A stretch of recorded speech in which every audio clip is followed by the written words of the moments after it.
Hello friends, welcome back. Start करते हैं सितंबर month का, सितंबर 2021 का करंट अफेयर्स एमसीक्यू, जिसमें फर्स्ट पार्ट ये होगा आपको।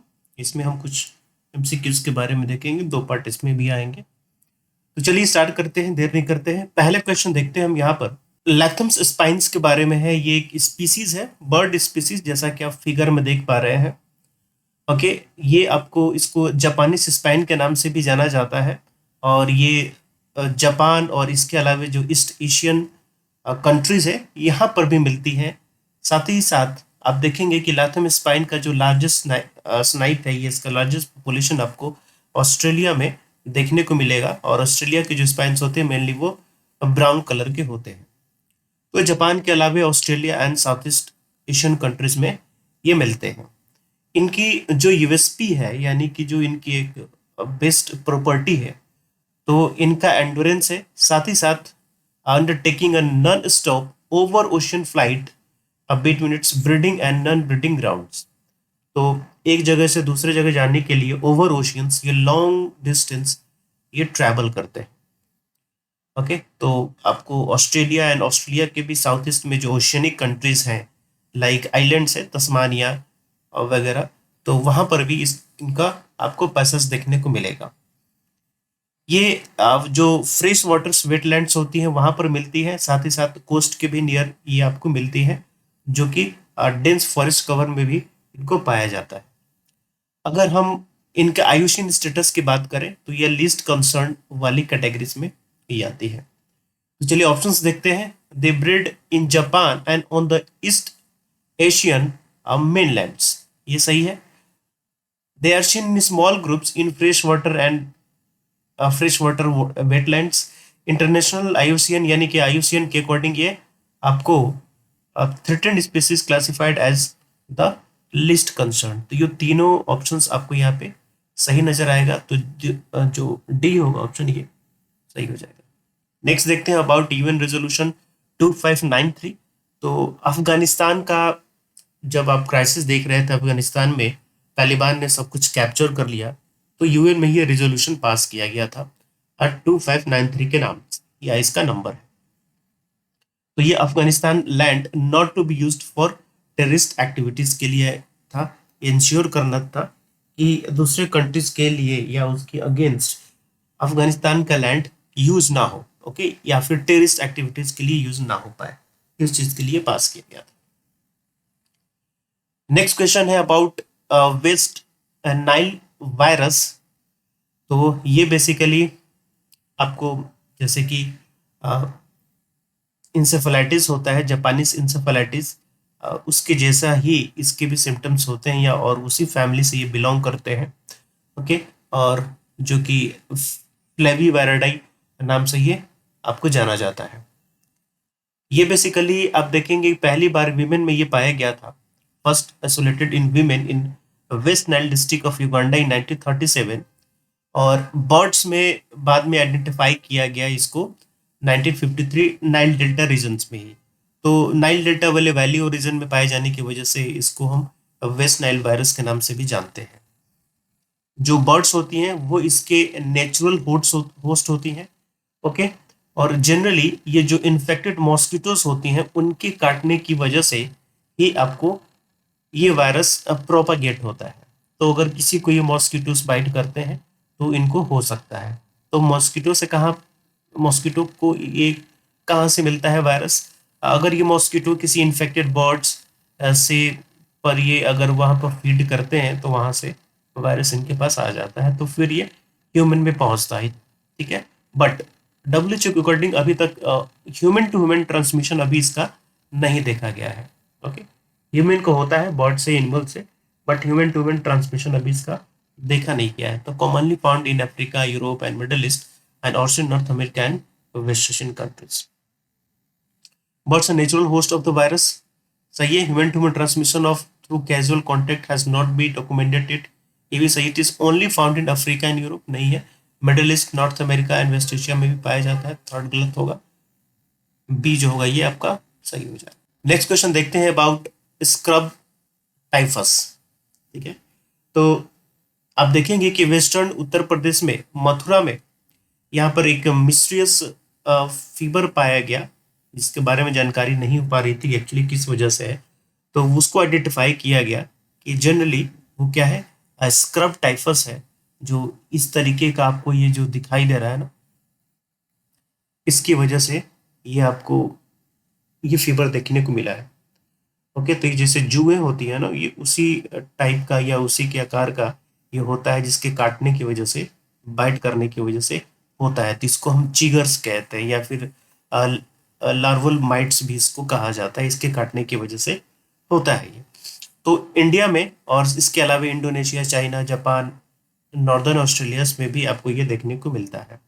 अभी तक इसका कोई वैक्सीन उपलब्ध नहीं है। अगर कोई इन्फेक्टेड हो जाता है स्क्रब टाइफस से, तो जनरली इसको एंटीबायोटिक डॉक्सीसाइक्लिन दिया जाता है। एंटीबायोटिक का नाम है डॉक्सीसाइक्लिन। अदरवाइज कोई स्पेसिफिक मेडिसिन या फिर इसका वैक्सीन अवेलेबल नहीं है।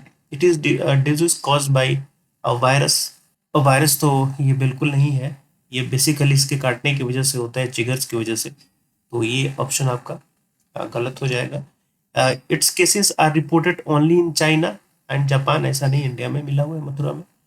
No vaccine is available to prevent. तो ये तीसरा सही है, नॉट करेक्ट लगाना है। तो पहला और दूसरा आपका। नेक्स्ट क्वेश्चन है अबाउट एसडीआर। तो आपको पता है एसडीआर एक इंस्ट्रूमेंट है या टूल है बेसिकली, जो आईएमएफ के द्वारा इशू किया जाता है, और डिफरेंट कंट्रीज अपने यहाँ फॉरेन रिजर्व के तौर पर भी इसे रखती हैं। तो बताना है कि जो एसडीआर है, इसका जो बास्केट है, जिसके अकॉर्डिंग इसका रेट तय होता है, उस बास्केट में कौन कौन सी करेंसीज आती हैं। तो वैसे इंडियन रुपीज तो इसमें बिल्कुल नहीं आता है, एक को हटा दें तो ये भी गलत। और इसमें जो चाइनीज रेमबेबी है, इसको ऐड किया गया था 2016 में। तो ये भी आता है, अब पाउंड भी आता है और जापानीज येन भी आता है। तो एक बार इसको देख लेते हैं हम। US dollar, euro, British pound, yen Japan का, एंड चाइनीज रेमबेबी जिसको 2016 में लॉन्च किया गया था। मतलब इसको इंक्लूड किया गया था आईएमएफ के एसडीआर कैटेगरी में 2016 में। तो इस वजह से 2, 3 और 4 ये तीनों क्या होंगे, आपके सही होंगे। तो इसमें और भी पढ़ लीजिएगा। एसडीआर जो होता है ना, ये हर कंट्रीज को, एक्चुअली ये न्यूज़ में इसलिए था क्योंकि इंडिया का कोटा इसमें बढ़ाया गया है इस साल, that why it was in news. और इसको हर 5 साल पे रिव्यू किया जाता है कि किसी का कोटा बढ़ाना है या घटाना है, उसके अकॉर्डिंग। ठीक है, तो एसडीआर का एक्सचेंज भी होता है कंट्रीज के बीच में, तो एक करेंसी की तरह भी यूज होता है ये। अब ब्लू स्ट्रैगलर अभी देखा गया है, तो न्यूज में इसलिए रहा क्योंकि Indian researcher found that half of the blue straggler in their sample are formed through mass transfer from a close binary composition star. तो ये एक तरीके का क्या है, ये स्टार है। ठीक है, कैसा ही स्टार है, ये ब्लू कलर का स्टार पाया जाता है। जैसे कि आप स्टार का भी होता है ना, एक लाइफ साइकिल होता है, उस लाइफ साइकिल के थ्रू वो स्टार चलते हैं। ये जो स्टार्स होते हैं, इनकी वो जो लाइफ साइकिल है या फिर जो टाइम होता है पूरे लाइफ का, वो काफी धीरे चलता है। So blue stars are class of star on open और globular clusters that stand out. They are bigger and bluer than the rest of the stars. तो बाकी के स्टार से ये अलग दिखते हैं, बड़े भी होते हैं और ब्लू कलर के भी होते हैं। And scientist also found that who have for long probed their origin, बहुत पुराने हो सकते हैं, and lagging behind most of the other star in the cluster in its evolution towards a cooler and reddish state. जैसे मैंने कहा कि इनका जो लाइफ ड्यूरेशन होता है ना, धीरे धीरे चलता है। तो जनरली एक स्टार जो होता है वो रेडिश कलर का हो जाता है ड्वार्फ होने के बाद, लेकिन ये जो ब्लू स्ट्रैगलर होते हैं, ये धीरे धीरे इनका इवोल्यूशन होता है, तो वो उतनी जल्दी रेड ड्वार्फ में कन्वर्ट नहीं हो पाते। इसलिए अपने क्लस्टर में, अपने ग्रुप में जिनका ओरिजिन एक साथ हुआ था, उसमें ये और दूसरे स्टार से अलग दिखाई देते हैं, बड़े दिखाई देते हैं, ब्लू दिखाई देते हैं। तो actually these are class of stars. Next question is about following water bodies from north to south. Map का क्वेश्चन है ये, आसान सा क्वेश्चन है। नॉर्थ टू साउथ आपको अरेंज करना है। बेरिंग सी ये पाया जाएगा, जैसे बेरिंग स्ट्रेट आपने देखा कि इधर आपको रशिया हो जाता है, इधर अलास्का हो जाता है, तो बीच में आपको बेरिंग स्ट्रेट मिलता है, वहीं बेरिंग सी मिलेगा। सी ऑफ जापान, जो उससे पहले सी ऑफ ओखोत्स्क मिलता है। रशिया का जो पार्ट है पैसिफिक ओशियन की तरफ, इधर आपको सी ऑफ ओखोत्स्क मिलेगा, उसके बाद जापान आता है, और उसके बाद साउथ ये ईस्ट चाइना सी आता है, देन साउथ चाइना सी आता है।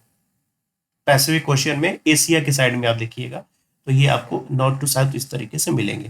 तो ऑप्शन बी जो होगा वो SDC, financial stability and development council, ये एक जैसे कि नाम ही है इसका, फाइनेंशियल स्टेबिलिटी एंड डेवलपमेंट। तो फाइनेंशियल स्टेबिलिटी की बात करता है कि कंट्री की फाइनेंशियल जो है सिचुएशन है, वो कंडीशन है, वो स्टेबल रहे। तो इसके लिए कमेटी बनाई गई है जिसके चेयरमैन जो है वो फिनेंस मिनिस्टर होते हैं, और इसके अलावे और जो रेगुलेटरी बॉडीज हैं उनके भी जो हेड होते हैं वो इस कमेटी के मेंबर होते हैं। तो जैसे कि RBI का governor, okay, IRDA, SEBI, PFRDA, इसके अलावा फाइनेंस सेक्रेटरी जो आते हैं, चीफ इकोनॉमिक एडवाइजर होते हैं, फाइनेंशियल सर्विसेज के सेक्रेटरी ऑफ द डिपार्टमेंट भी इसके मेंबर होते हैं। ठीक है, तो ध्यान रखिएगा ये कोई स्टैट्यूटरी बॉडी नहीं है, ओके, ये एक एग्जीक्यूटिव बॉडी है। तो एक ऑर्डर के थ्रू ये बनाया गया है, इसका कोई लीगल बैकग्राउंड नहीं है। इसको 2010 में बनाया गया था, किस लिए? फाइनेंशियल स्टेबिलिटी को मेंटेन करने के लिए, maintaining financial stability, enhancing inter regulatory coordination and promote financial sector development. तो न्यूज में रहा इसलिए क्योंकि इसकी 24th मीटिंग हुई थी, that's why it was in news. तो आपको ध्यान में रखना है। Aim to oversee the financial regulatories mainly in the banking sector, बिल्कुल ऐसा नहीं है, केवल बैंक सेक्टर से मतलब नहीं है इनको, तो पूरे सेक्टर से, पूरे फाइनेंस से मतलब है। Executive body constituted under the executive order by the ministry of finance, बिल्कुल ये एग्जीक्यूटिव बॉडी है, लेजिस्लेटिव बैकअप नहीं है इसका। फाइनेंस सेक्रेटरी द चेयरमैन, नहीं, इसके फाइनेंस मिनिस्टर जो होते हैं वो चेयरमैन होते हैं, तो ये भी गलत हो जाएगा। तो केवल सही जो इसमें होगा ऑप्शन बी होगा। नेक्स्ट बात करते हैं about nominal effective exchange rate, real effective exchange rate, और एक होता है नीर, नॉमिनल इफेक्टिव एक्सचेंज रेट। तो नॉमिनल इफेक्टिव एक्सचेंज रेट का मतलब ये होता है, ये बेसिकली ये है क्या, ये बहुत सारी, जब हम डिफरेंट कंट्रीज के साथ ट्रेड करते हैं, तो जब हम डिफरेंट करेंसीज में पे करते हैं, तो हम कैसे डिसाइड करते हैं कि हमको कितने में वो पे करना है। क्योंकि वैसे आप स्टॉक मार्केट में देखेंगे तो करेंसी वैसे डेली बेसिस पर चेंज होती रहती है, लेकिन जो इंटरनेशनल मार्केट में ट्रेडिंग होती है, यानी कि बिजनेस होता है, वो उसके अकॉर्डिंग नहीं होता। उसके लिए एक यहाँ पर एवरेज तैयार किया जाता है, जो कि रील और नीर कहलाता है। नीर में क्या होता है कि बेसिकली इसमें हम इन्फ्लेशन को ऐड नहीं करते, और रीर में क्या होता है कि हम इन्फ्लेशन को ऐड करते हैं। यानी कि कहने का मतलब कि अगर नीर में इन्फ्लेशन को ऐड कर दे, इन्फ्लेशन को, तो आपका रीर यहाँ पर नजर आएगा। ठीक है, तो बेसिकली क्या होता है कि ये 36 ट्रेडिंग पार्टनर्स जो है, यानी 36 कंट्रीज की जो करेंसी होती है, उसका एक बास्केट होता है, और उस बास्केट की जो वैल्यू होती है, this is the NEER, actually weighted average होता है ये। Okay, this is the weighted average और इंडेक्स ऑफ 36 ट्रेडिंग कंट्रीज, जो इंडिया डिफरेंट कंट्रीज के साथ ट्रेड करती है, उसके लिए यूज किया जाता है। इन्फ्लेशन होता है और वो अकाउंट नहीं होता, वो नहीं लिया जाता। It compares a nation's currency value against the weighted average of basket of other major currencies. ऐसा नहीं है, ये कंपेयर करने के लिए यूज नहीं होता है, कंपेयर करने का कोई मतलब नहीं है इसका, ये ट्रेडिंग के लिए यूज होता है, जो RBI ये इशू करता है। ठीक है, तो कंपेयर करने के लिए नहीं होता, ये मकसद इसका नहीं है। Decrease and increase in the index denote depreciation and appreciation of the rupee respectively, ये सही है। अगर नीर आपका डिक्रीज करता है, इसका मतलब आपकी करेंसी में, रूपी में डिप्रिसिएशन हो रहा है, अगर इंक्रीज करता है तो अप्रिसिएशन हो रहा है। It takes into account inflation as, inflation जो होता है वो आपको रील में काउंट किया जाता है। ओके, तो ये भी आपका गलत हो जाएगा, केवल दूसरा जो ऑप्शन होगा वो सही होगा। तो ये थोड़ा सा ऑप्शन की यहाँ पे गड़बड़ है। इसके बाद बात करते हैं कोमोडो ड्रैगन की। कोमोडो ड्रैगन, एक कोमोडो ड्रैगन के नाम से एक आइलैंड भी है इंडोनेशिया में, जहाँ पे ये कोमोडो ड्रैगन ही पाए जाते हैं। आप ये देख रहे हैं, ये लेजर्ड्स होते हैं, these are the biggest lizard of the world, lizard species में ही ये आते हैं। Family, this is the Varanidae family से बिलोंग करते हैं एंड वर्ल्ड्स लार्जेस्ट लिजर्ड की कैटेगरी में आते हैं। आईयूसीएन की बात करें तो उसमें ये वनरेबल टू इंडेंजर्ड की कैटेगरी में इनको रख दिया गया है। पहले वनरेबल थे तो स्विच करके इंडेंजर्ड की कैटेगरी में इनको कर दिया गया है। ये कहाँ पाए जाते हैं? मेनली आपको इंडोनेशियन आइलैंड्स में मिलेंगे, और जहाँ पे फॉरेस्ट या फिर ओपन सवाना टाइप के फॉरेस्ट होंगे वहां पर ये मिलते हैं। तो पूछा गया है कि आयुष इनके रेड लिस्ट के अकॉर्डिंग इनका क्या स्टेटस है? तो स्टेटस एक्चुअली चेंज किया गया है। वनरेबल पहले था, अब इंडेंजर्ड किया गया है। That's why it was in news. Next बात कहते हैं इंस्पायर सेट 1। इंस्पायर सेट 1 ये बेसिकली एक कोलैबोरेशन है, कोलैबोरेशन बिटवीन डिफरेंट बॉडीज, जिसमें ये आपको यूएस की भी बॉडी है, ओके, उसमें सिंगापुर की बॉडी भी है, उसमें इंडिया की भी बॉडी है। तो ये बहुत सारी जो बॉडीज हैं उनका ये कोलैबोरेशन है, जिसमें इंस्पायर सेट 1 बनाने के बाद की जाएगी। ये बेसिकली है क्या? ये एक इंटरनेशनल सैटेलाइट प्रोग्राम है, ओके। इसका फुल फॉर्म, इंस्पायर का फुल फॉर्म आपको ये हो गया, international satellite programme in research and education, ठीक है, इसका फुल फॉर्म है। तो बेसिकली इसमें आपको स्पेस वेदर ऑब्जर्वेशन सैटेलाइट्स को लॉन्च किया जाएगा। तो जब स्पेस वेदर सैटेलाइट लॉन्च होती है ना, तो जनरली आजकल अर्थ लो अर्थ ऑर्बिट्स के सैटेलाइट को लॉन्च किया जाने लगा है। तो ये लो अर्थ ऑर्बिट वाले सैटेलाइट से ही आपको बिलोंग करती है, जिसका 160 किलोमीटर से 2000 किलोमीटर के डिस्टेंस पर इसको अर्थ के ऊपर एस्टेब्लिश किया जाएगा, ठीक है। तो जिसमें जो सैटेलाइट्स की वेट होंगे वो 10 kg से कम होंगे। तो बेसिकली इसका काम क्या होगा? To study about the earth ionosphere, earth का जो एटमोस्फेयर है उसमें भी पर्टिकुलरली आयोनोस्फेयर, उसकी स्टडी के लिए लगाया जाएगा। तो बताना है कौन कौन सी कंट्रीज में पार्टिसिपेट हो रही है। Singapore, America, Taiwan and Indonesia, ये चारों इसमें पार्टिसिपेट करेंगे। नेक्स्ट की बात करें about IFAD, international fund for agriculture development, okay. तो बेसिकली इसका काम क्या है? ये पॉवर्टी एरिडिकेशन की बात करती है इन रूरल एरियाज में ऑफ डेवलपिंग कंट्रीज। 1977 में इसका एस्टेब्लिशमेंट हुआ था, रोम इटली में इसका जो हेडक्वार्टर है, ओके। तो बेसिकली ये काम क्या करता है? Productive capacity of poor people उसको इनहेंस करना, साथ ही strengthening the environmental sustainability and climate resilience of their economic activities.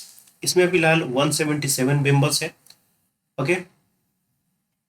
साथ ही साथ इसमें ये भी देखेंगे इंडिया भी इसका एक मेंबर कंट्रीज है, और इंडिया में ये 1979 से ही बिलोंग करता है। तो इतना माइन्यूट नहीं जाना है, लेकिन बस याद रखना है कि हाँ ये है क्या, ये काम क्या करते हैं, कितने मेंबर हैं, और इंडिया इसका मेंबर है या नहीं। मेनली आपको ये ज़्यादा इंपॉर्टेंट ये सारी चीज़ें होती हैं। इसके कुछ पब्लिकेशंस होते हैं, जैसे कि rural development report, IFAD at glance, investing in rural people in India. This is not actually important, ये उतनी इंपॉर्टेंट बॉडी नहीं है कि आपको इतना जाना है, बट बेसिक चीज़ें आपको याद रखनी है। पहले India is not a member country, ऐसा नहीं इंडिया इसका मेंबर कंट्री है, तो ये गलत हो गया। उसके बाद it is specialised international finance institution of the United Nation. अब बिल्कुल ये फाइनेंस करने का काम करता है, यूनाइटेड नेशंस की ही ये बॉडी है। And it works in the field of poverty education the rural areas of developing countries, ये भी सही है। तो पहला और दूसरा क्या होगा आपका? सही हो जाएगा। नेक्स्ट बात करते हैं अबाउट निप्पा वायरस।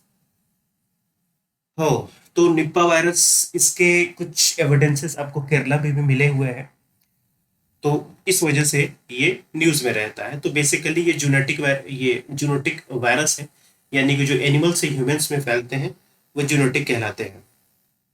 ये इस तरीके का आपको वायरस है। तो जैसा कि ये पिग्स में मिला हुआ था मलेशिया में, तो बेसिकली रीजन ये है कि ये पाया जाता है आपको जो बैट्स होते हैं, चमगादड़ होते हैं, उनमें पाया जाता है। और वो चमगादड़ जब पिग्स के कांटेक्ट में आए तो पिग्स में भी ये पाया जाने लगा, और जब पिग्स ह्यूमन के कांटेक्ट में आए तो फिर ह्यूमन में भी ये पाया जाने लगा। तो पहली बार इसको 1999 में देखा गया था इन पिग फार्मर्स इन मलेशिया, और ये ह्यूमन बीइंग को भी इफेक्ट करते हैं, हमें ये पता है। ठीक है, और ये बिलोंग करते हैं, आपको आरएनए फैमिली से बिलोंग करते हैं, ऑफ द फैमिली ऑफ परमैक्सोवैरिडी से बिलोंग करते हैं ये। इसमें जो फर्टेलिटी रेट है वो करीब 40 से 75% है। फर्टेलिटी रेट का मतलब होता है डेथ। ओके, तो अगर 100 लोग इन्फेंट उसे अगर इन्फेक्शन को होता है तो 40 से 75% लोग की डेथ हो जाती है। तो फिलहाल अभी इसका कोई ड्रग नहीं है, कोई वैक्सीन वगैरह भी नहीं है निपा वायरस के लिए। ओके, और डब्ल्यूएचओ के अकॉर्डिंग निपा जो है ये कंसर्न डिजीज या प्रायोरिटी डिजीज की लिस्ट में भी आता है। चलिए, पहली बार रिकॉग्नाइज किया गया था 1999 मलेशिया में। ठीक है, एनिमल टू ह्यूमन है, जेनेटिक ही है, फर्टिलिटी रेट सही है, एंड कोई ड्रग इसका अवेलेबल नहीं है, तो चारों यहाँ पे सही होगा।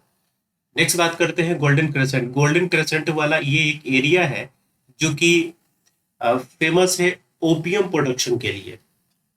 ओके, ओपियम प्रोडक्शन के लिए ये फेमस है, जिसको हम गोल्डन क्रेसेंट कहते हैं। तो इसमें आता है अफगानिस्तान, ईरान एंड पाकिस्तान। तो 2, 3 और 4 सही होगा, चौथा इसमें पहला चाइना इसमें नहीं आता। ठीक है, ASER ये एनुअल रिपोर्ट है, एनुअल सर्वे एजुकेशन रिपोर्ट, जो प्रथम एक एनजीओ है, एजुकेशनल एनजीओ, जो ये सर्वे कराने का काम करता है हर साल। इसका नाम है एनुअल, तो ये हर साल करता है।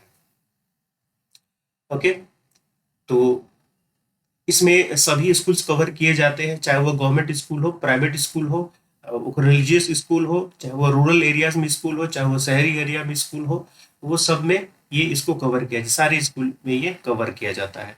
तो 2005 से ये सारे डिस्ट्रिक्ट, आपको सारे रूरल डिस्ट्रिक्ट में ये सर्वे कराते हैं। It is largest citizen led survey, और बेसिकली ये आपको बताते हैं कि कितना ड्रॉप आउट है, जो बच्चे हैं उनका कॉग्निटिव कितना डेवलपमेंट हुआ है, वो कितना पढ़ पाते हैं, लिख पाते हैं, ये समझ पाते हैं, ये सारे आउटकम्स भी बताते हैं अपने सर्वे के अकॉर्डिंग। ऑप्शन देखते हैं, ओनली दो children are included who are in school और हैव ड्रॉप आउट। ऐसा बिल्कुल नहीं है, वो चाहे ड्रॉप आउट हो गए हो या फिर हैव, चाहे स्कूल में हो चाहे ड्रॉप आउट हो गए हो, केवल उन्हीं के लिए ऐसा नहीं है कि बताएगा। ठीक है, तो this is only wrong one. It has been conducted every year होता है, एनुअल रिपोर्ट है इन ऑल रूरल डिस्ट्रिक्ट्स। तो ये भी आपका सही है, दूसरा आपका सही है बेसिकली।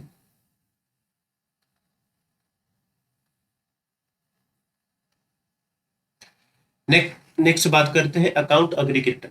अकाउंट अग्रीगेटर क्या है? ये बेसिकली एक नॉन बैंकिंग फाइनेंस कंपनी होती है, जो कि बहुत सारे सर्विसेज प्रोवाइड करती है, खास बिजनेस रिलेटेड या कॉन्ट्रैक्ट से रिलेटेड ये सर्विसेज प्रोवाइड करने का काम करती है, और डेटा इकट्ठा करने का काम करती है। तो फिर ये डेटा जो होते हैं वो बैंक्स के या फिनेंशियल इंस्टीट्यूशन के द्वारा इन डेटा को यूज किया जाता है अपने पॉलिसी मेकिंग के लिए। तो it is a non banking financial company engaged in a business related to financial information pertaining to its customers. The account aggregator framework was created through an inter-regulatory decision by RBI and other regulators. ठीक है, तो ये भी यहाँ पर लिखा गया है, इसमें पढ़िएगा। तो framework was created through an inter-regulatory decision by RBI and other regulators including SEBI, okay, and PFRDA, FSDC, ये सब मिलके इनके द्वारा ये आपको स्टार्ट किया गया। तो ऑप्शन सी जो होगा ये सही। नेक्स्ट ऑप्शन की बात करते हैं, डुगोंग की बात करें तो डुगोंग एक हर्बीवोरस एनिमल है, या जिसको सी काउ भी कहा जाता है। ठीक है, ये ग्रुप्स में रहते हैं और ये सी ग्रास को खाना पसंद करते हैं, हर्बीवोरस होते हैं, ये ध्यान रखना है। इनकी लाइफ साइकिल जो होती है या लाइफ स्पैन जो होती है 70 ईयर्स या उससे ज़्यादा होती है। ये 30 कंट्रीज में पाए जाते हैं। It is not endemic to India. Okay, 30 countries में पाए जाते हैं, इंडिया में भी पाए जाते हैं, बट इंडिया के इंडेमिक नहीं है ये। इंडिया में आपको गल्फ ऑफ मन्नार, कच्छ, पाक में, अंडमान निकोबार में ये पाए जाते हैं। सबसे ज़्यादा पॉपुलेशन इनकी ऑस्ट्रेलिया में मिलती है, क्योंकि ऑस्ट्रेलिया में बहुत बड़ा जो एरिया है वो कोरल रीफ्स के अंडर में आता है। ओके, IUCN की बात करें उसके अकॉर्डिंग वल्नरेबल है, इंडेक्स और साइट से अपेंडिक्स 1 में भी आते हैं। Wild life protection act India में ये शेड्यूल 1 में आते हैं। तो हर्बीवोरस है, ये एंडेमिक टू इंडिया नहीं है, और IUCN के अकॉर्डिंग ये इंडेंजर्ड की स्पीसीज, ये क्रिटिकली इंडेंजर्ड में नहीं आते हैं, ये वल्नरेबल वाले सेक्शन में आते हैं। तो सिर्फ पहला सही है, तो B is the right answer. Next पर मूव करते हैं। तो next is about aircraft C295MW। ठीक है, तो ये एक एयरक्राफ्ट है, क्योंकि ये एक ट्रांसपोर्ट एयरक्राफ्ट है। ट्रांसपोर्ट एयरक्राफ्ट होते हैं वो एयरक्राफ्ट जिससे कोई आपको फोर्सेस वगैरह को डिप्लॉय करना होता है, या फिर किसी भी तरीके के रिसोर्सेज को एक जगह से दूसरी जगह ले जाने के लिए यूज होता है। तो ये ट्रांसपोर्ट एयरक्राफ्ट होते हैं। 295, जो कि 5 से 10 टन इसकी कैपेसिटी है। ये बेसिकली रिप्लेस करेगा, इससे पहले जो यूज होता था उसकी कैपेसिटी आपको 6 टन के आसपास हुआ करती थी, फ्रेट कैपेसिटी। ओके, तो ब्रिटिश ओरिजिन का इससे पहले था, उसको रिप्लेस करके ये नया आएगा जो कि 5 से 10 टन की कैपेसिटी वाला होगा। ठीक है, तो अब बेसिकली ये बाई किया जाएगा from airbase defence and space of Spain, और 16 फ्लाई यहाँ पर बाई किया जाएगा, स्पेन से आएगा, और अब बाकी का जो बचा हुआ है वो यहीं पर बनाया जाएगा। ठीक है, तो इंडिया में भी बनाया जाएगा। तो टोटल 56 की बात हुई थी, जिसमें से 16 स्पेन से आएगा, और बाकी का बचा 40 वो इंडिया में ही बनाया जाएगा। किसके साथ? स्पेन की जो ये कंपनी है एयरबस, वो इंडिया में टाटा ग्रुप के साथ कोलैब करेगी और ये बनाएगी। तो चलिए देखते हैं, 5 से 10 कैपेसिटी है इसका। पहला सही है, रशिया से नहीं आएगा, ये स्पेन से आएगा, तो दूसरा गलत हो जाएगा। तो only one is the right answer. Next देखते हैं अबाउट अबाउट मुद्रा लोन। ये पता है आपको, बिजनेस वगैरह के लिए ये दिया जाता है, स्टार्टअप वगैरह के लिए दिया जाता है मुद्रा लोन। तो ये 3 कैटेगरीज होती हैं इसमें। शिशु कैटेगरी होती है जिसमें 50,000 तक के लोन दिए जाते हैं, किशोर कैटेगरी जिसमें 50,000 से 5 लाख तक के लिए लोन दिए जाते हैं, और तरुण कैटेगरी होती है जिसमें 5 लाख से 10 लाख तक के लिए लोन दिए जाते हैं। तो ये 3 कैटेगरीज होती है इसमें। ठीक है, तो पहला ऑप्शन गलत हो जाएगा, जहाँ पे 5 कैटेगरी लिखा हुआ है, 5 नहीं होगा, 3 होगा, तो 1 इज रॉन्ग। ये बार सिर्फ बचा सी। ओके, न्यूज में क्यों रहा? न्यूज में इसलिए रहा कि मुद्रा लोन के तहत जितने भी लोन दिए गए, बहुत लोन उसमें एनपीए में कन्वर्ट हो गए हैं। तो अप्रोक्स 10% लोन जो है एनपीए में कन्वर्ट हो गए। ओके, और इसमें एक क्रेडिट गारंटी फंड भी है और माइक्रो यूनिट्स, जो कि गारंटी देता है इन लोन्स पर 75% ऑफ लॉसेस के लिए। ठीक है, तो ये बेसिकली किसके द्वारा बनाया गया था? सिडबी के द्वारा बनाया गया था क्रेडिट गारंटी फंड। 15% के लॉसेस के लिए यहाँ पे करता है, गारंटी देता है। तो 2 और 3 जो होगा ना वो आपका सही। तो पहले ये 50% तक देता था। ओके, बाद में 2020 में इसको बढ़ा के 75% कर दिया।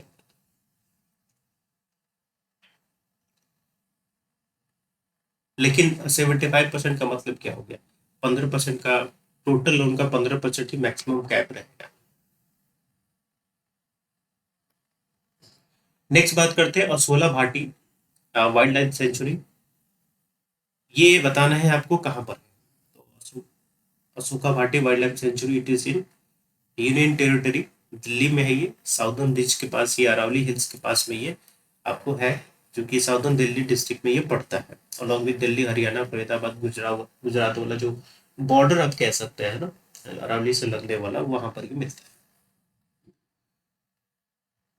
अब बेसिकली ये न्यूज में इसलिए रहा क्योंकि यहाँ पर एक चीता को देखा गया है। वैसे चीता उधर एरिया में पाया नहीं जाता है, तो काफी टाइम के बाद उसको वहां पर देखा गया है। That's why it was news Asola Bhatti wild life sanctuary. Next बात करते हैं medium range surface to air missile, तो जिसका नाम है सरफेस टू एयर मार करेगा, और ये मीडियम रेंज का होगा। ओके, यानी कि 70 किलोमीटर तक ये मार करने वाला मिसाइल है, ध्यान रखिएगा, not satellite, it is missile. तो 70 किलोमीटर तक इन सीवियर सिचुएशंस में ये आपको मार कर सकता है। इंडिजिनली डेवलप्ड रॉकेट मोटर्स लगे हुए कंट्रोल सिस्टम ही हमारे डोमेस्टिक प्रोडक्शन का ही है। डीआरडीओ के द्वारा और डीआरडीओ और इसराइल की एरोस्पेस जो इंडस्ट्री है, इन्होंने कोलैब करके इसको बनाया गया है। साथ ही इसमें बहुत सारे एमएसएमई के भी कोलैबोरेशंस देखने को मिलेंगे, यानी कि एमएसएमई ने भी इनके बहुत सारे पार्ट्स आपको बनाए हुए हैं। It is capable of engaging multiple targets at range of 70 kilometre. सही बात है। It is developed jointly by India and France. France के साथ नहीं, ये इसराइल के साथ आपको बनाया गया है। तो पहला सिर्फ सही होगा, one is the right answer. Next पर मूव करते हैं। About Niranjanpur wetland currently seen in news. ये उत्तराखंड में है। तो ये क्यों न्यूज में रहा? क्योंकि यहाँ पर फिश पॉपुलेशन की डिक्लाइन इसको देखा गया है। दैट्स वाई द हिंदू वालों ने एक बार दे दिया था इसको। तो इस वजह से न्यूज में रहा। तो ये आपको उत्तराखंड के देहरादून में यहाँ पर ये पाया जाता है। तो ये आपको याद रखना। नेक्स्ट बात करते हैं हम आईआईपी की, industrial production index of industrial production की। तो बेसिकली जो प्रोडक्शन या जो मैन्युफैक्चरिंग वगैरह होती है, बिजनेस है, उसके बारे में ये बताता है, यानी कि इंडिया के मैन्युफैक्चरिंग सेक्टर के बारे में ये बताता है आपको। तो it measures the short-term changes in volume of production of a basket of industrial products। ये सही है। जो इंडस्ट्रियल प्रोडक्ट्स होते हैं, ध्यान रखिएगा, इंडस्ट्री के बारे में बताता है ये। This is the industrial production. तो इंडस्ट्री के बारे में बताता है, ये सर्विस के बारे में नहीं बताता। ओके। एक होता है आपको परचेजिंग मैनेजर इंडेक्स, पीएमआई कहते हैं। इकोनॉमिक सर्वे में भी हमने डिस्कस किया था। तो उसमें आपको इंडस्ट्री और सर्विस सेक्टर दोनों आते हैं, लेकिन इंडेक्स ऑफ इंडस्ट्रियल प्रोडक्शन में सिर्फ आपका मैन्युफैक्चरिंग ही आता है। पहले सही है। It currently located using currently calculated using 2004-5 base year. नहीं है, 2011-12 के बेस ईयर इसमें यूज होता है। तो दूसरा गलत हो गया। It is compiled and published by NSO on yearly basis. Yearly basis पे ये नहीं होता है, ये होता है आपको मंथली बेसिस पे, हर महीने ये किया जाता है। तो सिर्फ आपका पहला सही है, नॉट करेक्ट बताना है, सी होगा। आगे बढ़ते हैं। Next is about enhancer used in the rice fortification. इनमें से कौन कौन से हैं जो राइस फोर्टिफिकेशन में यूज किए जाते हैं? तो ferric pyrophosphate, citric acid and sodium citrate, ये तीनों यूज किया जाता है। आयोडीन का यूज राइस फोर्टिफिकेशन में नहीं किया जाता है, इसका यूज साल्ट फोर्टिफिकेशन में किया जाता है। ओके, सॉल्ट फोर्टिफिकेशन में आयोडीन का यूज होता है। तो ऊपर के तीनों जो हो गए वो सही।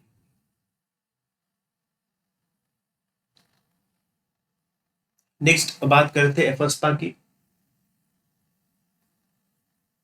एफस्पा arm forces special powers act 1958, हर साल ये न्यूज में रहता है। बहुत पुराना एक्ट है ये, लेकिन न्यूज में ये हर साल आपको देखने को मिलेगा। ये बेसिकली क्या करता है कि जो आर्म फोर्सेस है उनको ये पावर प्रोवाइड करता है।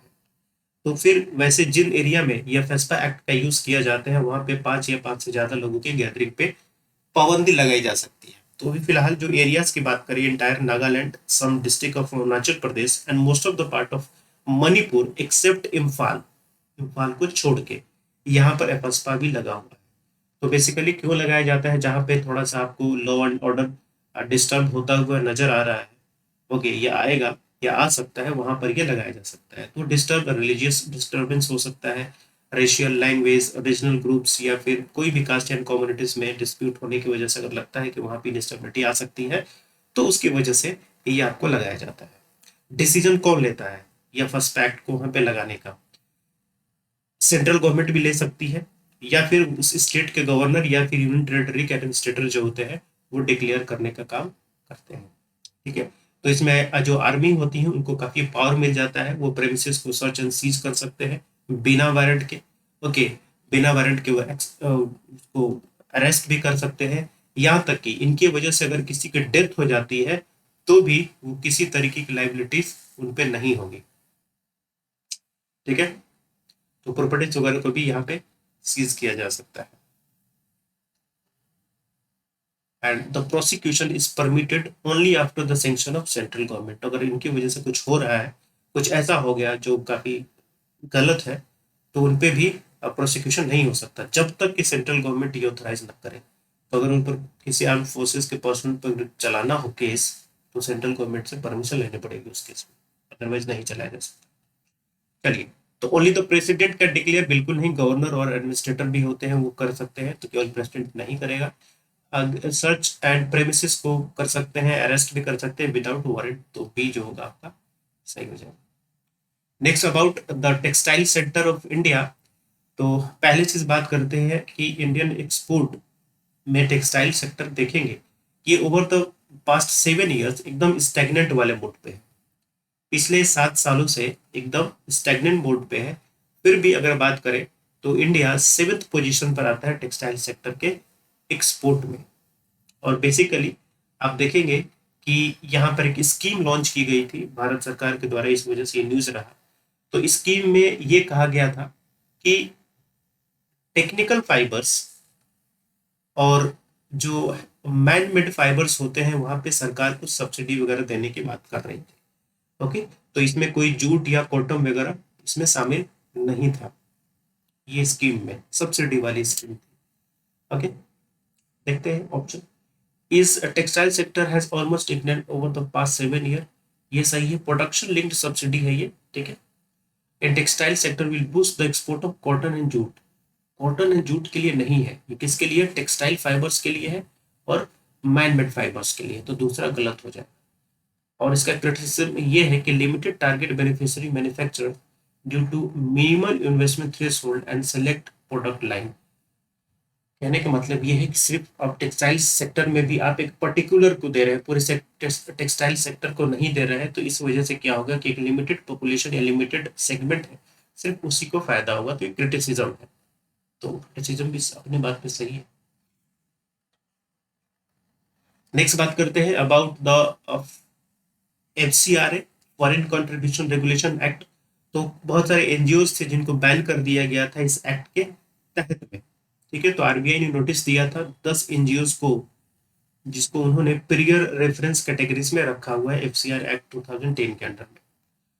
तो ये कैटेगरी क्या होती है, ये बेसिकली कैटेगरी होती है प्रियर रेफरेंस कैटेगरी, जिसमें उन एनजीओ को जाके मिनिस्ट्री ऑफ होम अफेयर से परमिशन लेके आना पड़ता है, ठीक है, फंडिंग के लिए। तो अब ministry of home affairs funding देती है, ये सारी चीजें देख के कि आपकी फंडिंग कहाँ से आ रही है, कहाँ पे अपना यूज कर रहे हैं आप फंडिंग। ओके, तो इनके बेसिस पर फिर वो करते हैं। चलिए, NGO under the prior reference category, ये प्रियर रेफरेंस यानी कि पहले आपको परमिशन लेना पड़ेगा एमएचए से। From the reserve bank of India नहीं, आपको एमएचए से परमिशन लेना है, रिजर्व बैंक इंडिया से नहीं। पहला सही, सॉरी पहला गलत हो जाएगा। Criticism being over regulatory has to closure of multiple NGO. तो क्रिटिसिज्म ये है कि बहुत ज्यादा ओवर रेगुलेशन हो रहा है एनजीओ का, और इसकी वजह से बहुत सारे एनजीओ जो है वो बंद भी हो गए हैं। आप क्रिटिसिज्म में जो भी कह लें, ठीक है। अब हर चीज तो उनका देखा ही जा रहा है, क्योंकि एनजीओ ने ऐसा काम ही किया है, बहुत सारे एनजीओ है जिस तरीके का काम कर रही है। नेक्स्ट बात करते हैं क्वाड की। तो क्वाड एक इनफॉर्मल स्ट्रेटेजिक फोरम है जिसमें 4 Nations India, Japan, US and Australia आते हैं। और पहली बार इस आइडिया को जापानीज प्राइम मिनिस्टर द्वारा 2007 में रखा गया था। और मालाबार एक्सरसाइज जो है वो 1992 में यूएस और इंडिया के बीच में आया था। बाद में क्वाड के और भी मेंबर्स इसमें शामिल हो गए। जापान ने इसमें 2015 में शामिल हुआ, और बीच में कभी कभी ऑस्ट्रेलिया को भी बुलाया जाता है।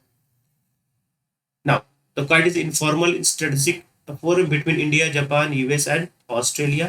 ये सही है। The idea of Quad was first mooted by Indian Prime Minister, नहीं, जापान के प्राइम मिनिस्टर द्वारा 2007 में दिया गया था, दूसरा गलत है। Malabar exercise initiative of quad member, ये भी गलत है। मलाबार एक्सरसाइज इंडिया और यूएस के बीच से होता आ रहा है 1992 में, 92 से, तो तीसरा भी गलत है। नॉट करेक्ट लगाना है, तो 2 और 3 जो होगा वो सही हो जाएगा। नेक्स्ट क्वेश्चन की बात करें अबाउट द कनेक्ट करो 2021, ठीक है। कनेक्ट करो 2021 ये एक इवेंट है जो कि वर्ल्ड रिसोर्स इंस्टीट्यूट के द्वारा इसको ऑर्गेनाइज किया गया है, जिसमें बहुत सी कंट्रीज से global leaders, policy makers and other stakeholders इसमें शामिल होंगे, जो कि इंडियन सिटीज ठीक है, या फिर जो दूसरी सिटीज है उन इंडियन सिटीज को अब बेहतर बनाने का वो काम करेंगे। कैसा बेहतर? Inclusive, sustainable and climate forward Indian city, जिसमें कि air pollution, electric mobility, urban planning, urban water resilience, climate mitigation and public transit, ये सब सारी चीजें वहां पे एक्सपीरियंस को शेयर किया जाएगा, ये वो किया जाएगा। ये सब टाइम पास वाली चीजें होती है, कुछ होता नहीं है एक्चुअली में। चलिए थीम की बात करें, क्लीन ग्रीन जस्ट इसका थीम है। और बेसिकली ये जो इंडियन सिटीज है जो इन प्रॉब्लम्स को फेस करती हैं, चाहे एयर पोल्यूशन हो, वाटर शॉर्टेज हो और अर्बन प्लानिंग हो, उनको दूर करने के लिए लाया गया। चलिए, organise by the United Nation framework convention on climate change, बिल्कुल नहीं, इसको ऑर्गेनाइज किया गया किसके द्वारा? वर्ल्ड रिसोर्स इंस्टीट्यूट के द्वारा। Brings Indian and global leaders to develop a solution to protect the nature, सही बात है। थीम जो है clean green and just theme भी है, तो 2 और 3 सही होगा। नेक्स्ट बात करते हैं about the ground swell report. तो ग्राउंड स्वेल रिपोर्ट ये जारी किया जाता है वर्ल्ड बैंक के द्वारा, तो ये WHO के द्वारा जारी नहीं किया जाता है। ओके, तो इसमें होती क्या है? इसमें ये होती है कि बहुत सारे फैक्टर्स, बेसिकली जो रिफ्यूजीज होते हैं ना, उनके बारे में ये आता है। तो रिफ्यूजीज ये क्यों होते हैं, इनका माइग्रेशन क्यों होता है आखिर लोगों का? तो बहुत सारे क्लाइमेट ड्रिवन मिटिगेशन माइग्रेशन आपको देखने को मिले हैं। और इस रिपोर्ट में ये बताया है कि बेसिकली 3 एरियाज है जहां पर ये ज्यादा आपको रिफ्यूजी माइग्रेशन देखने को मिलता है। कहां पर? East Asia and the Pacific, north Africa and eastern Europe and central Asia में ज्यादा ये माइग्रेशन देखने को मिलता है। ठीक है, और और इसमें एस्टिमेशन भी बताया गया कि 2050 तक सबसे ज्यादा जो माइग्रेशन देखने को मिलेगा वो क्लाइमेट रिफ्यूजीज ही होंगे, यानी कि क्लाइमेट की वजह से सब सहारा रीजन में सबसे ज्यादा माइग्रेशन आपको देखने को मिलेगा। तो सब सहारा वाला region, desertification and so on, वो सब सारी चीजें मिलेंगी। सेकेंड ऑप्शन क्या है? It helps countries addressing the climate driven migration related issues, सही बात है। According to recent report, North America will have the largest number of internal climate refugee, नहीं, नॉर्थ अफ्रीका नहीं है, वो सब सहारन अफ्रीका है। सब सहारन अफ्रीका यूँ समझ लीजिए कि सेंट्रल अफ्रीका, यानी कि जो सहारा वाला रीजन है ना, सहारा वाला रीजन के साउथ में। तो ये वाला आपको गलत हो जाएगा, ये भी गलत हो जाएगा, वो दूसरा। नेक्स्ट बात करते हैं about Montreal protocol. You know what is Montreal protocol? 16 सितंबर को ओजोन डे मनाया गया, वर्ल्ड ओजोन डे। तो you know Montreal protocol is related to ozone depletion protection. तो मॉन्ट्रियल प्रोटोकॉल जो कि वियना कन्वेंशन के थ्रू आया था, बेसिकली उन सब्सटेंस के यूजेस को कम करना जो कि ओजोन को डिप्लीट करते हैं, और इसको 197 कंट्रीज के द्वारा ये रेटिफाई इसको किया गया था। And it is the only protocol of UN, this is the only protocol of UN जिसको सभी के सभी 197 मेंबर्स कंट्रीज ने इसको रेटिफाई किया हुआ। और इसका टारगेट ये है कि बेसिकली किगाली एग्रीमेंट में कहा गया था कि जो कि 2019 में साइन हुआ था कि 2040 तक हम 80 से 85% तक जो हाइड्रोफ्लोरोकार्बन है उनके यूजेस को हम कम करेंगे। तो basically it is related two phase out in the ozone depleting substances. Next बात करते हैं अबाउट शून्य प्रोग्राम। तो नीति आयोग ने कोलैबोरेशन किया है with RMI and RMI India launched शून्य प्रोग्राम। शून्य प्रोग्राम किस लिए? जिस the promote zero pollution delivery vehicles, यानी कि इलेक्ट्रिक व्हीकल्स के प्रमोशंस के लिए। तभी तो होगा ना जीरो पॉल्यूशन डिलीवरी व्हीकल्स का मतलब क्या? Electric vehicles. Okay, so it is basical to adoption of electric vehicles as well. तो चलिए मिलते हैं इसके बाद नेक्स्ट टॉपिक में, और सेकेंड पार्ट हम यहाँ पर डिस्कस करेंगे। ठीक है, थैंक यू।